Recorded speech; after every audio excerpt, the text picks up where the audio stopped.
নমস্কার বন্ধুরা, দুটি পাতা চ্যানেলে আপনাদের সকলকে জানাই আমার স্বাগত। আমার ইউটিউবে ফার্স্ট ভিডিও ছিল বোম্বাই মরিচের বীজ থেকে চারা তৈরি করা গাছ।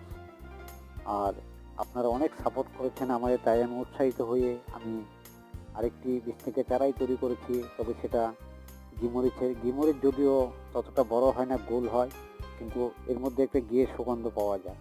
তাই আপনারা বাড়িতে এরকম ঘিমরিচ গাছ মাটিতে অথবা টবে লাগান এবং সারা বছর ঘিমরিচ পেড়ে খান। আর আমার ভিডিওটি যদি আপনাদের ভালো লাগে তাহলে লাইক, শেয়ার এবং সাবস্ক্রাইব করবেন। আর পরিচর্যা বলতে তেমন কিছুই করিনি আমি।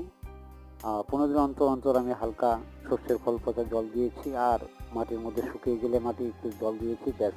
এই সাধারণ পরিচর্যায় গাছ দেখুন কীরকম হয়েছে। ছোট্ট 6 ইঞ্চি টপের মধ্যে কমসে কম হয়তো 100-র উপরে মরিচ ধরেছে। ভিডিওটি ভালো লাগে অবশ্যই আপনারা শেয়ার করবেন এবং সাবস্ক্রাইব করবেন। নমস্কার রইল।